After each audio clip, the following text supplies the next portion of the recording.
Sales training doesn't work. Yeah, that's a strong statement. I get it, and particularly strange for me to say since I train salespeople for a living. But I'm absolutely convinced you're going to agree. This is Sales Untraining, a very different kind of sales podcast. 3 out of 4 salespeople are failing. They're falling short of their revenue. Why doesn't sales training work? That's what this sales podcast is about. It's your weekly sales strategy guide designed to rewire your sales brain. Hey, welcome to Sales Untraining, the very first episode of the podcast. Great to have you along. And in this episode, we're going to unpack the idea that sales training doesn't work. Now listen, I'm not trying to be contrarian. I'm not one of those guys who's put together an idea for a podcast so that I can put out this very controversial idea, thought, concept, so that people, it's not clickbait. No, I 100% believe it. And I think you will too when we look at the data, when we look at the evidence. I mean, for example, think about the idea that according to estimates, corporations in America invest $70 billion in sales training every year. And what do they get for it? Well, we turn to the data.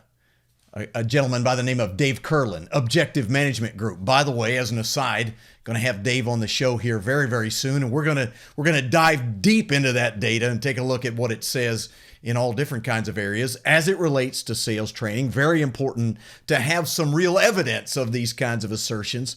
But according to the evidence, and the ones that I have quoted now for 3 or 4 years, is that roughly 6 to 7% of salespeople are considered elite. Now that's based on the assessments of 2.3 million salespeople. That's a pretty significant data set.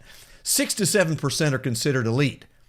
The numbers are slipping. According to Dave, it's down to 5% now. But another 16, 17% do okay, could be better with training, certainly get by, certainly acceptable. But if they had training, coaching, development, they could be far better. What does that mean? Well, it means that roughly 3 out of 4, or now, since the numbers are slipping in that category as well, down to about 15%, it means roughly 8 out of 10 salespeople are failing. Objective Management's group, their words, not mine, the bottom 25% are hopeless. 1 out of 4 salespeople are hopeless. You look at your sales organization and look around. What do you see? Do you see 10 salespeople and 8 are killing it and 2 are doing pretty well? I probably think not. Typically, the old adage is 20% of salespeople are doing about 80% of the sales, and that tends to be true a lot of the time, not all the time. But I think we can all agree that there's always a powerhouse group of salespeople that are pulling the entire team along the road. And then there's some people who are doing okay, and then there's some that, well, they're not doing that well, but they're typically not getting addressed either, because as a group, we may be getting across the finish line. Our team number, our team objective, the top people have dragged us across the finish line. Which means many times what sales leaders are doing are justifying the fact that they have salespeople on the team that are not doing well. But it's hard to overlook the numbers when 3 out of 4 or 8 out of 10 salespeople are failing. How can we say that sales training is effective? How can we say it's working? I mean, that doesn't make any sense. Is there any department in the company at large that we would accept failure 3 out of 4 times? Let's go into operations or manufacturing, where we're failing to produce the product that we said we would 3 out of 4 times, or we're missing our deadlines or our delivery dates 3 out of 4 times, or our quality percentage as judged by the marketplace is 25%, 1 out of 4, we get a glowing review. I mean, there's no way that's going to happen. I mean, to make it a little more personal, if the accounting department, the payroll department, was delivering your check on time 1 out of 4 times, yeah, we might be a little upset with that, right? So why is it that in the sales department, we accept that kind of performance? And by the way, what are we doing to fix it? I mean, the idea typically is sales managers say, hey, we need to get some sales training. I've got a number of my sales team that's not doing well. We're not as effective in the marketplace as we should be.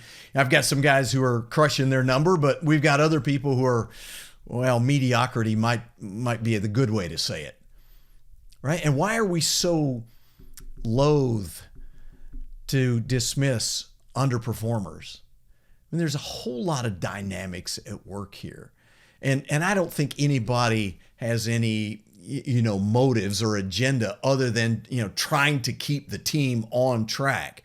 But when you get down into the details and you get down into the specifics and you look at your team, if you're the team overall that 3 out of 4 of your salespeople are not crushing it, I mean, they're not consistently over their number, what's wrong? So if you're like most sales managers, the idea is we need to bring in an expert. Hey, and by the way, when I say sales training isn't working, I don't know what you hear me saying, but let me clear up one possible misconception. I'm not saying that people like me, and there's tons of people out there who are very, very good. I mean, they're outstanding at training and developing salespeople. So if they're good at it and we're not seeing the success rate in the sales teams, what's wrong? Well, some of you would say, well, the problem is we're just not getting any sales training. Our company doesn't train salespeople at all. Well, yeah, I'm with you on that deal. I mean, clearly you've got to train and develop individual players to make the team better.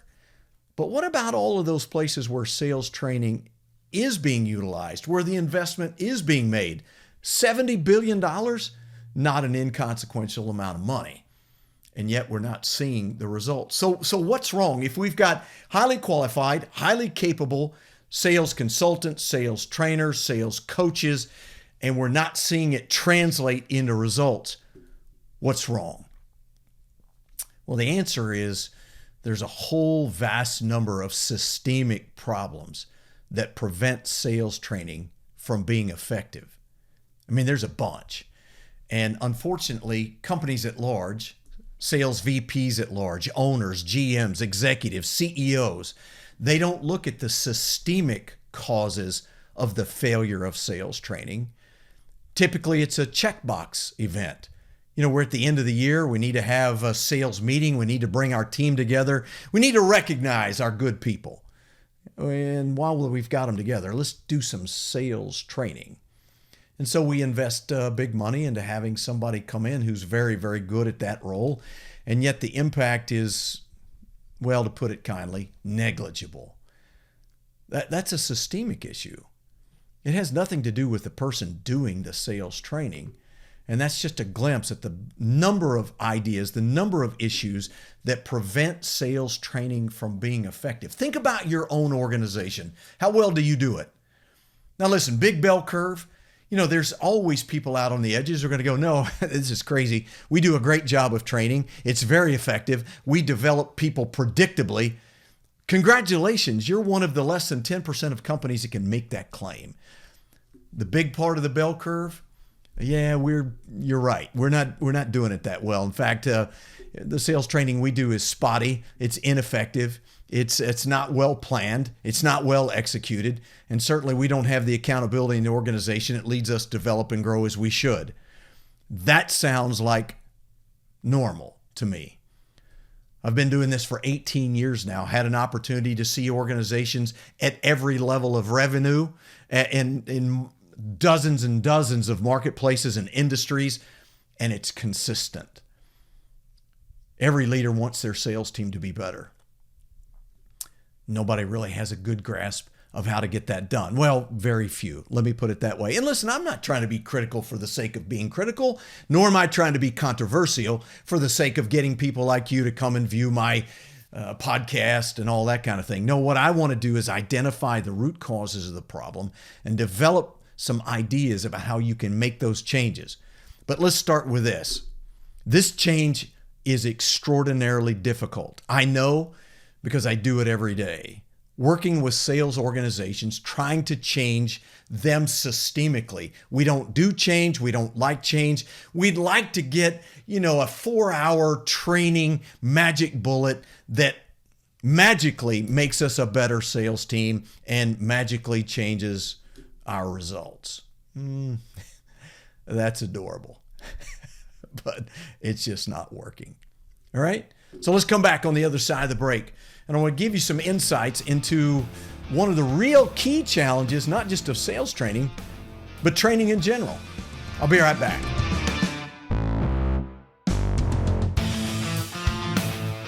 Hey, thanks for making Sales Untraining your first listen of the week. And if you find something you like, if you hear something that's interesting, I hope you'll share it with somebody you know. You can find out more about me at bizlockerroom.com or email me, kelly@bizlockerroom.com. Now back to the show. This is Sales Untraining, your weekly sales strategy guide designed to completely rewire your sales brain.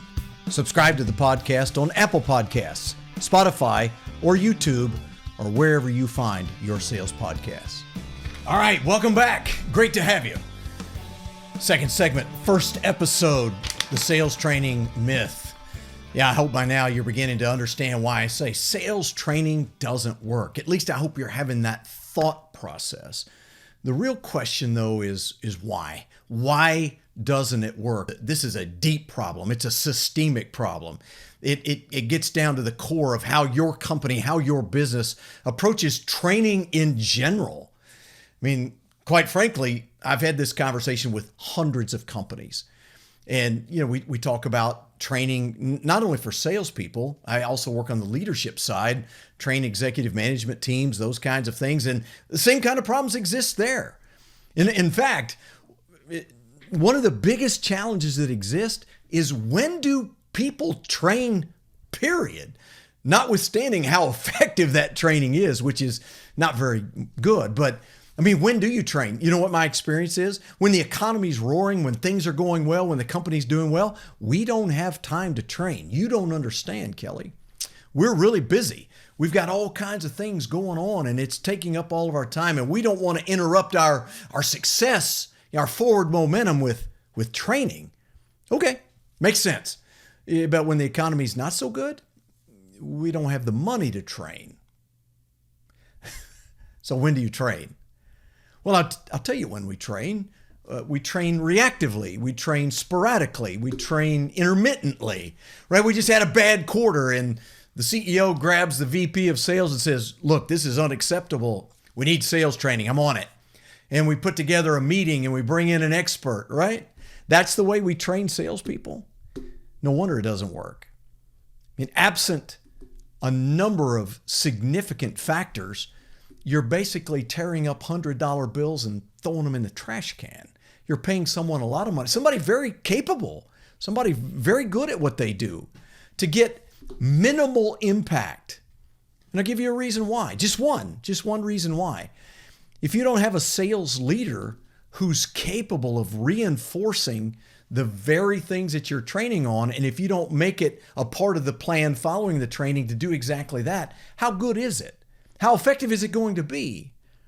I mean, do you even measure the impact of your sales training? Or do you just check a box? We had sales training this past year. We brought in 2 speakers, and we trained on closing and presentation techniques and handling objections in various ways, and do you know if it worked? What do you mean? Do you know if the training was effective? How would we do that? Seriously, these are conversations.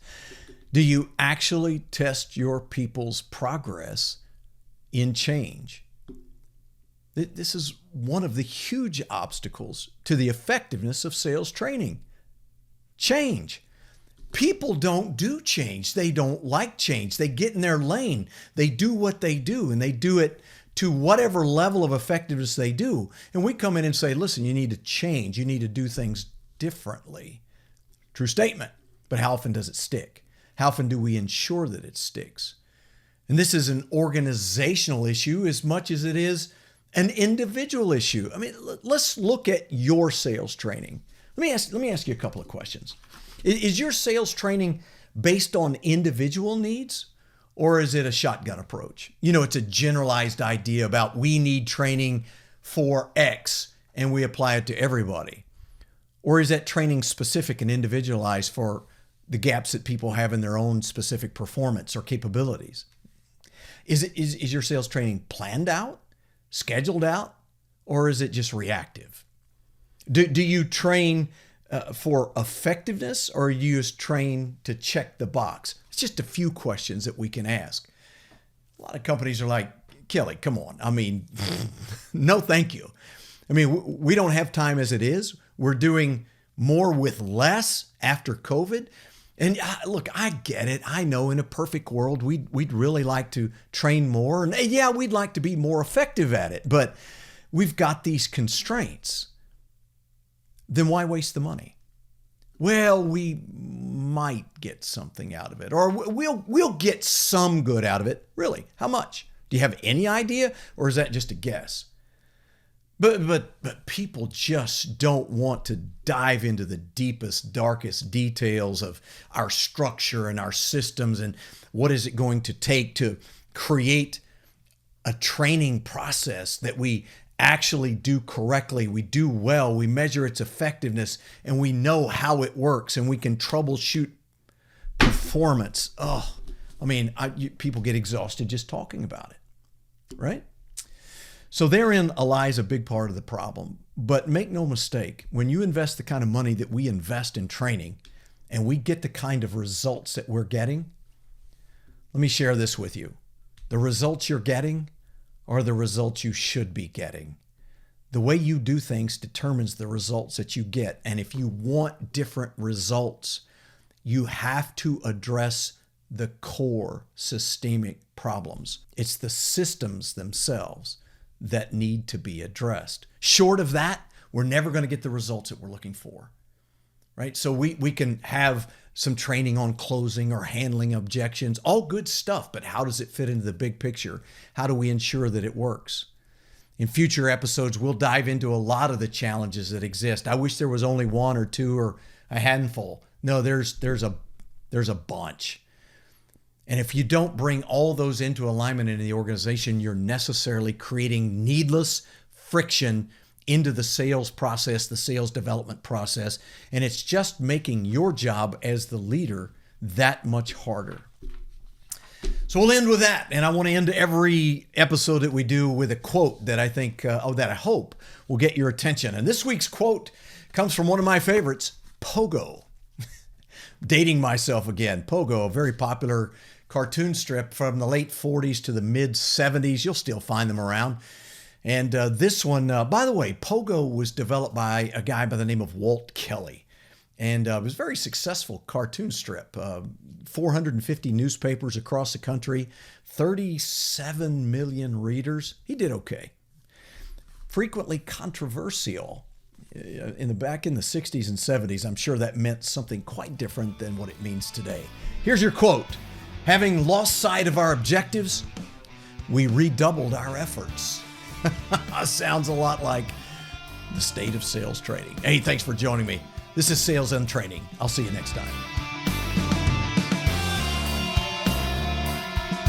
Sales Untraining is a production of Business Locker Room and Pod About It Productions. Music and editing by Doug Branson. To get more Kelly, visit bizlockerroom.com.